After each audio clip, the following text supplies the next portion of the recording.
तसं टाळी वाजवावी, गुढी उभारावी, वाटही चालावी नंदवाळची. आणि त्यानुसार आम्ही आता निवृत्त चौकामध्ये यावर्षी बकऱ्याचं रिंगण होते, ही पहिल्यांदा होते. 55 ते 40 गावं आम्ही जे प्रत्येक विठ्ठल मंदिरमध्ये जाऊन वारकऱ्यांना सांगतोय की तुम्हाला पंढरीला नाही जमलं याला तर या नंदवाळ दिंडीसाठी या. आणि दिंडी सोहळा हा प्रति पंढरपूर नंदवाळ आहे, हे फार मोठं क्षेत्र आहे. महाराष्ट्राचा महासण असणारी आषाढी एकादशी उद्या म्हणजेच 25 जुलै 2026 रोजी संपन्न होती. महाराष्ट्रातून अनेक ठिकाणाहून, अनेक राज्यातून या पंढरीच्या वारीसाठी, पायी दिंडीसाठी लोक एकत्र येतात आणि विठ्ठलाच्या दर्शनासाठी ते भावुक होऊन विठ्ठलाची पायी दिंडी सुद्धा करतात. आज आपण कोल्हापुरामध्ये आलेलो आहोत आणि आपण अशा विठ्ठल भक्तांना भेटणार आहोत ज्यांनी कोल्हापूर ते नंदवाळ अशी पायी दिंडी पत्र्याच्या पालखीपासून सुरुवात केली आणि आज तीच पालखी चांदीच्या रथातून जाते ती नंदवाळकडे. त्यांच्याशी आज आपण बोलणार आहोत आणि याचं स्वरूप कसं असणार आहे हे सुद्धा जाणून घेणार आहोत. चला, सर्वप्रथम तुम्हाला तरुण भारतकडून आषाढी एकादशीच्या खूप शुभेच्छा. रामकृष्ण हरी. खऱ्या अर्थानं या लाड चौकामध्ये पवार नाथागोळे तालीम या ठिकाणी पवार महाराजांच्या ठिकाणी भागवत सप्ताह सुरू असायचा आणि या भागवत सप्ताहामध्ये अनेक भाविक भक्त सहभागी व्हायचे. या ठिकाणी परमपूज्य काटकर महाराज यायचे स्वामी भक्त आणि त्यांनी बघितला, हा सोहळा बघितला सगळा आणि सांगितलं. या ठिकाणी बाळासाहेब पवार महाराज होते, त्यांना सांगितलंय की बाबा रे, हे भागवत भक्ताचा सप्ताह जरी तुमचा सुरू असला तरी तुम्ही हा दिंडी सोहळा सुरू केला पाहिजे. आणि दिंडी सोहळा हा प्रति पंढरपूर नंदवाळ आहे, हे फार मोठं क्षेत्र आहे आणि लोकांना कळलं पाहिजे आणि त्या दृष्टीनं तुम्ही हा दिंडी सोहळा सुरू करावा असं परमपूज्य काटकर साहेबांनी सुचवलं.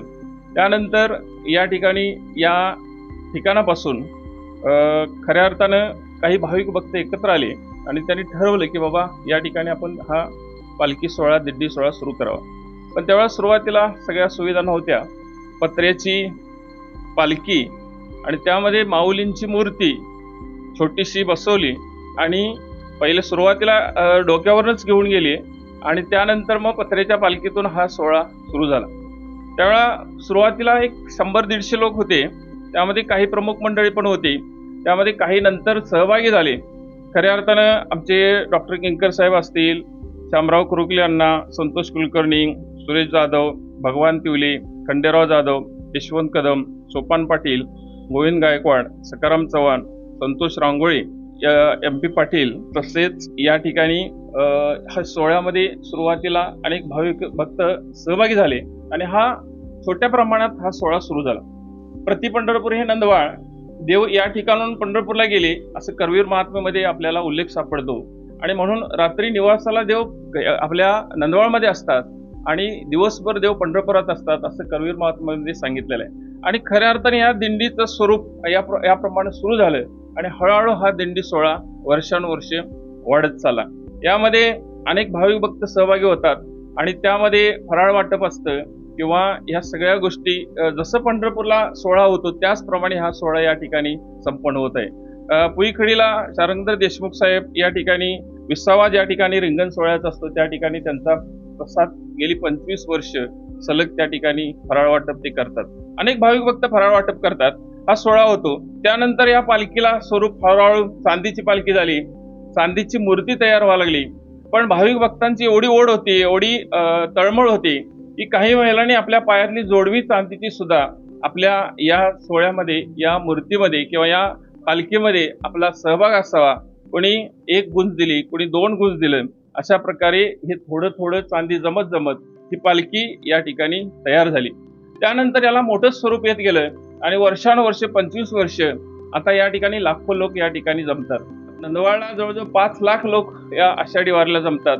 ज्या लोकांना पंढरपूरला जायला जमत नाही आषाढी वारीला, तिथला आनंद घेता येत नाही, त्या लोकांना इथला आनंद घेण्यासाठी हा प्रति पंढरपूर सोहळा, कोल्हापूर ते नंदवाळ हा दिंडी सोहळा या ठिकाणी पासून सुरू झालेला आहे. आणि खऱ्या अर्थानं हे पवार कुटुंबीय असतील, सगळी मंडळी किंवा सगळे यामध्ये असणारे भाविक भक्त सहभागी, त्यानंतर काही भाविक भक्त यामध्ये सहभागी झाले, त्यांनी पण योगदान दिलं, त्यांना पण आपण यामध्ये समाविष्ट करून घेतलं. पण काही जण बरेच काळ यामध्ये सहभागी आहेत, त्यांचं पण योगदान फार महत्वाचं आहे. आणि म्हणून हा सोहळा हा सर्वांसाठी आपण या ठिकाणी यारे यारे लहान थोर याती भलती नारी नर असं म्हणतो. सर्वांस येथे आहे अधिकार. देवाच्या दारामध्ये याला कोणाला बंधन नाही, त्या सर्वांनी सहभागी व्हावं असं पण या ठिकाणी आपण या निमित्तानं विनंती करतो. आणि जसं वाकरला रिंगण होतं तेवढंच मोठं रिंगण या आपल्या पुईखडीला प्रति पंढरपूर म्हणून रिंगण होतं. आणि हा रिंगण सोहळा उभं रिंगण आपलं खंडोबा तालमीजवळ होतं आणि गोल रिंगण पुईखडीला या ठिकाणी संपन्न होतं. त्यामध्ये संतोष रांगोळे यांचा अश्व जो आहे तो अश्व यामध्ये सहभागी असतो. गेली 25 वर्षे संतोष रांगोळे यांनी हा अश्व आपल्याला दोन्ही माऊलींचा अश्व आणि त्यावर प्रदान होणाऱ्या भाविकाचा अश्व दोन्ही अश्व त्या ठिकाणी दिलेले. खरोखर 25 वर्ष सलग त्यांनी अश्व सेवा पण या ठिकाणी दिलेली आहे. आणि यावर्षी जो सोहळा वेगळ्या स्वरूपानं याला स्वरूप आलेलं आहे. यावर्षी बाळूमामाच्या मेंढ्यांचं रिंगण शिवाजी पेठेमध्ये अर्ध्या शिवाजी पुतळ्याजवळ होणार आहे. त्याचा पण भाविक भक्तांनी लाभ घ्यावा. हा सुख सोहळा स्वर्गी नाही. पायी टाळी वाजवावी, गुढी उभारावी, वाटही चालावी पंढरीची असे आपण म्हणतो. तसं टाळी वाजवावी, गुढी उभारावी, वाटही चालावी नंदवाळची. अनेक लोकांनी यात छोटं मोठं योगदान दिलेलं आहे. पण या ठिकाणी आज बाळासाहेब पवारांच्या घरामध्ये ही पालखी आणि ही पूजा नित्यनेमानं हरिपाठ वगैरे या ठिकाणी सुरू असतो आणि त्यांच्या ठिकाणी पूजा हरिपाठ हे सगळं काम चालू असतं. आणि या ठिकाणी हे प्रस्थान म्हणून मिरज केलं जातं. मिरज तिथेवरून उभं रिंगण आपल्या खंडोबा तालमीजवळ आणि मग गोल रिंगण पुईखडला होतं आणि पालखी प्रस्थान नंदवाळला होतं. आणि खरोखर या नंदवाळला फार महत्व आहे.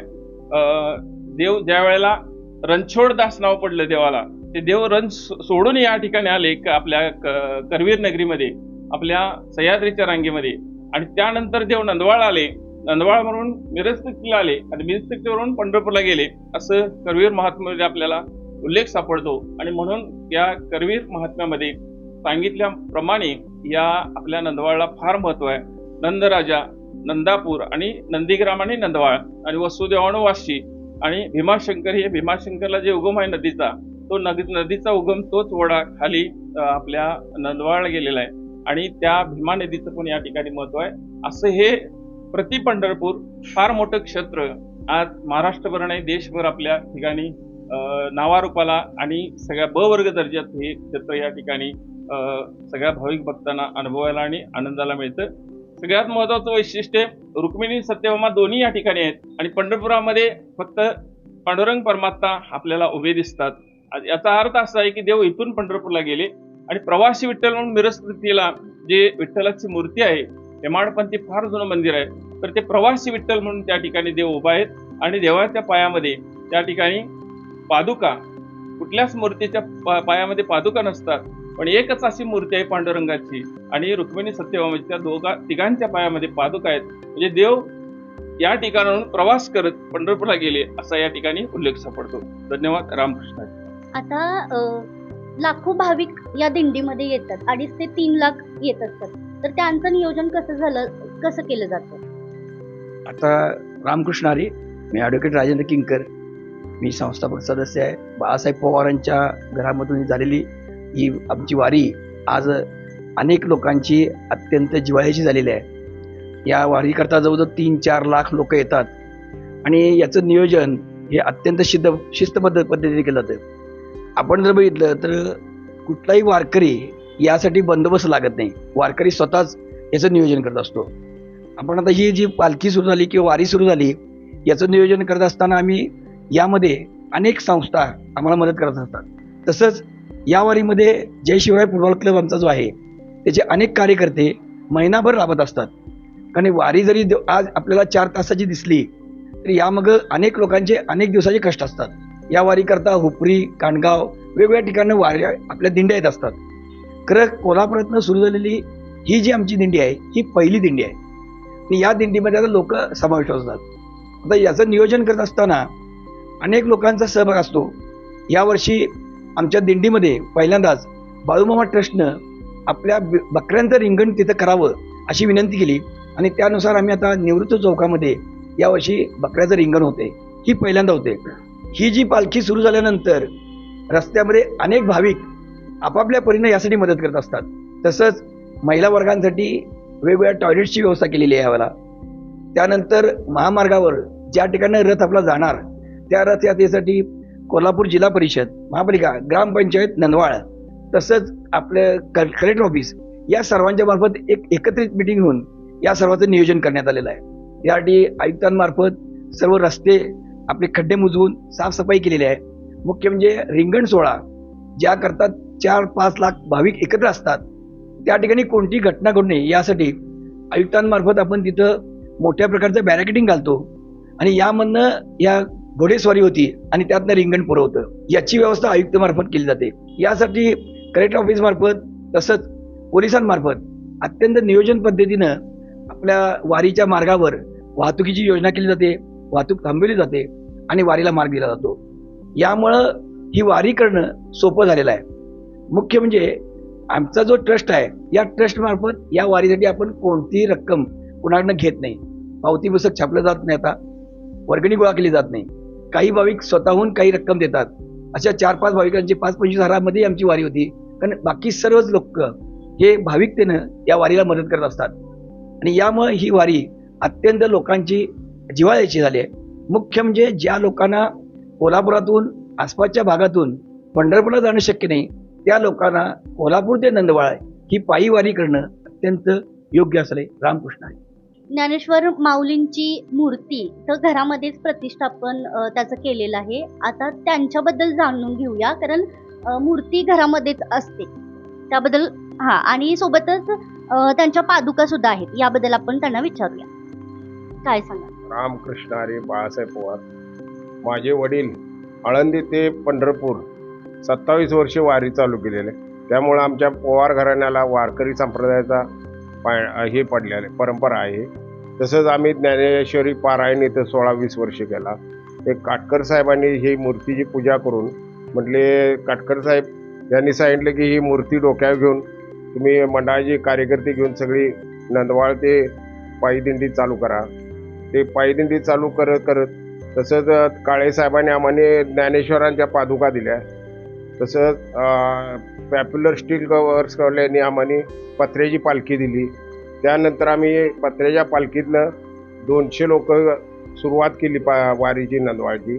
तसंच आमच्या संतोष रांगोळे यांची घोडी घेऊन यायला सांगितलं, त्यांनी ते रिंगण सोहळा 25 वर्ष आता चालू आहे।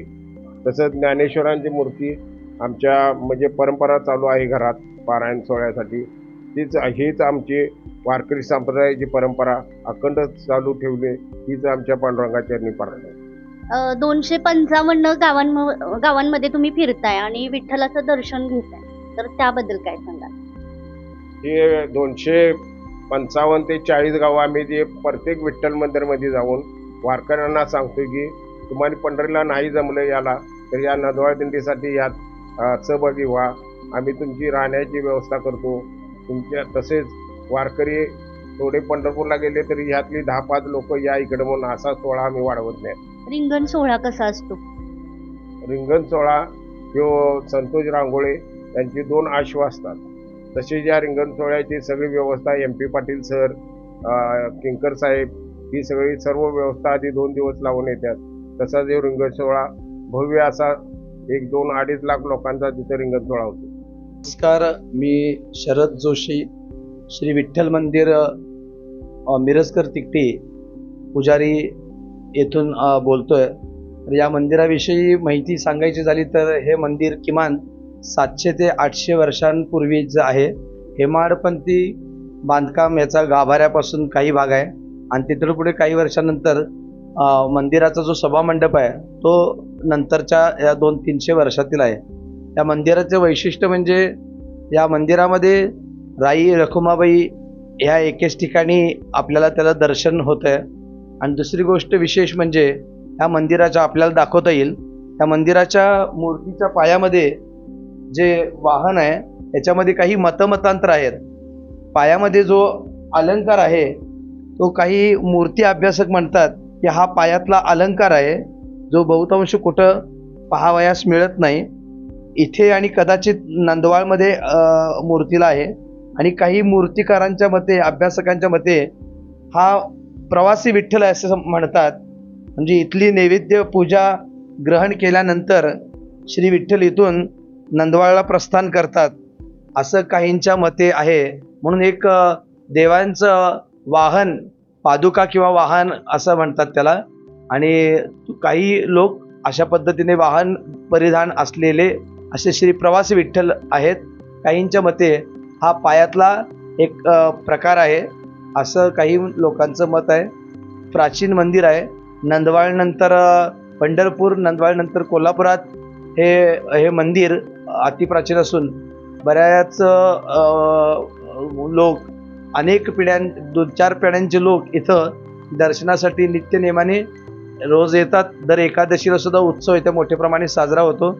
आणि आषाढी एकादशीला तर बहुतांश लोक इथं आवर्जून दर्शन घेतात. असं हे करवीर क्षेत्रात सुद्धा याचं महात्म्य असलेलं असं हे विठ्ठल मंदिर आहे. पुंडलिक वरदा विठ्ठल श्री ज्ञानदेव तुकाराम वासुदेव हरी पंढरीनाथ भगवान की जय. माऊली ज्ञानेश्वर महाराज की जय. जगद्गुरु तुकाराम महाराज की जय. सर्व संतांची जय.